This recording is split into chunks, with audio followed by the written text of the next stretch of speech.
নমস্কার সবাইকে, কেমন আছেন সবাই? আশা করি সবাই ভালো আছেন। মাই ডেইলি ব্লগ চ্যানেলের নতুন আরেকটা ভিডিওতে আপনাদের সবাইকে স্বাগত জানাই। তো আজকে কাল রাতে এতটা বৃষ্টি হয়েছে, মানে কি বলবো, আর সারাটা রাত অঢালা বৃষ্টি হয়েছে, যার জন্য আজকের দিনটা পুরো ঠান্ডা হয়ে গেছে। দুদিন ধরে এতটা গরম দিচ্ছিল, একদম মানে তৃষ্ণানো যাচ্ছিল না। তো এই দেখো আজকের ওয়েদারটা এতটা ঠান্ডা, খুবই ভালো লাগছে। মনে হচ্ছে মাটিতে জীবন পেয়েছে। আজ এই যে গাছগুলো যে গরমের জন্য একদম টলে টলে যাচ্ছিল, মনে হচ্ছে কালকের বৃষ্টিটা পেয়ে গাছগুলো না একদম জীবন পেয়ে গেছে।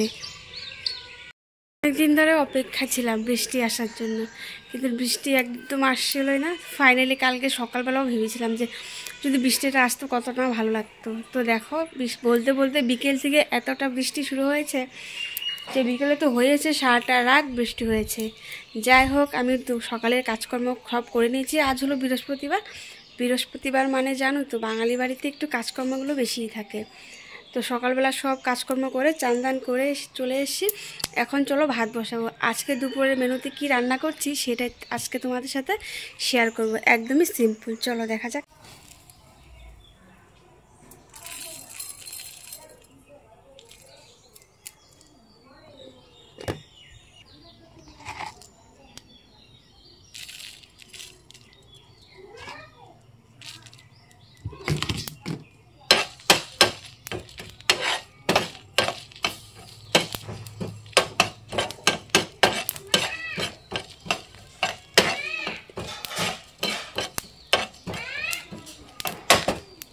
আজকে রান্না করব হলো সয়াবিনের তরকারি, আলু দিয়ে সয়াবিনের ঝোল করব।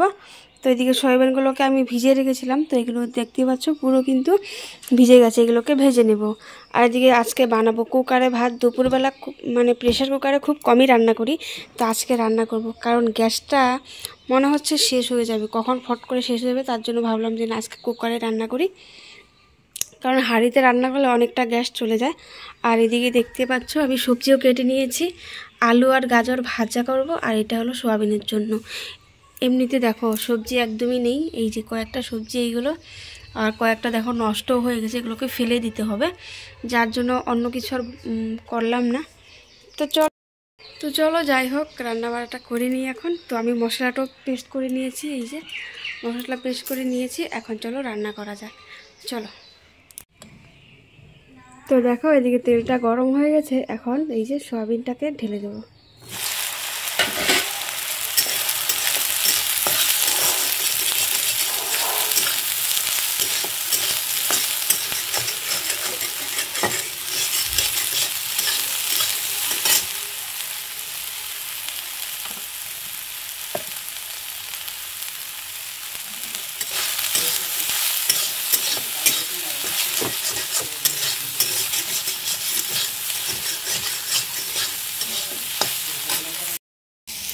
আমি কোনো রেসিপি শেয়ার করছি না, কারণ আমি আজকে দুপুরে যেটা রান্না করছি সেটাই তোমাদের সাথে শেয়ার করছি।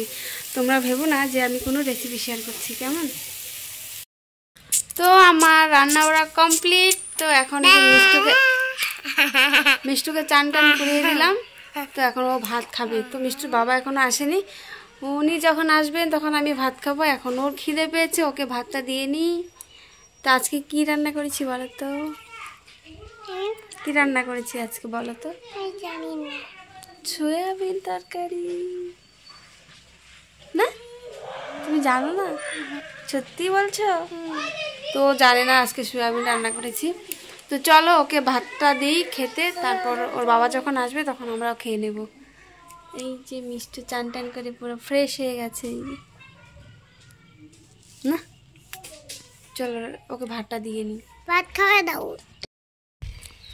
তো কালকে ভিডিও সম্পূর্ণ করতে পারিনি, তো কালকে সারাটা দিন খুব খারাপ গেছে, যার জন্য একদমই ভালো লাগছিল না ভিডিও করতে। তো চলে আসলাম পরের দিন। তো আজকে হলো পাশের বাড়িতে একটা নিমন্ত্রণ আছে, যেখানে বৈষ্ণব সেবা হবে। তো সেখানে আমাদের বাড়ির সবাইকে নিমন্ত্রণ করেছে, যার জন্য এই যে আমি রেডি হয়ে চলে আসলাম, শাড়ি পরে নিয়েছি। এখন যাব প্রসাদ খেতে। মিষ্টির বাবা এখনও আসেনি, উনি আসলে তারপর ও আসবে। তো আসলে কয়েকদিন আগে ওদের বাড়ির বিয়ে হয়েছে, ছেলেকে বিয়ে করিয়েছে। তো ছেলেকে এখন মানে গোসাই থেকে মন্ত্র নেওয়া হবে।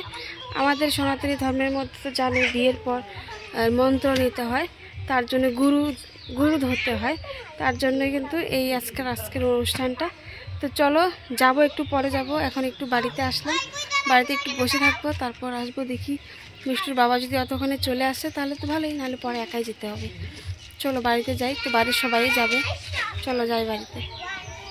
আর এদিকে দেখো মিষ্টু রৌদ্রের মধ্যে কি খেলা করছে। চলো বাড়ি চলো। না, রৌদ্রের মধ্যে খেলা করতে লাগে না, যাও। তো কখন থেকে যাওয়ার জন্য রেডি। আসো আসো, ঘরে যাও, ঘরে যাও, যাও।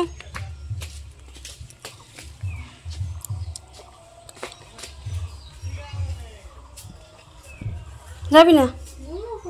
হ্যাঁ, মিলো ওরা কখন হইব?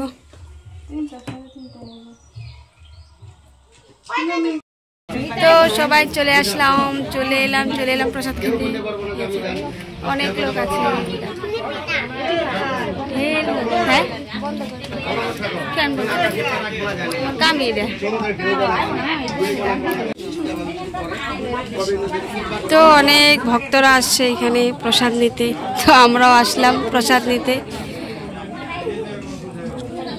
তো ইনি হলেন গোসাই, এই যে।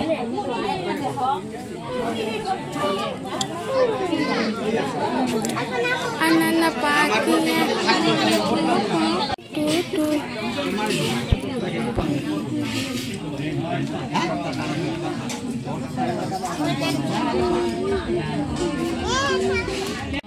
আমার দুইটা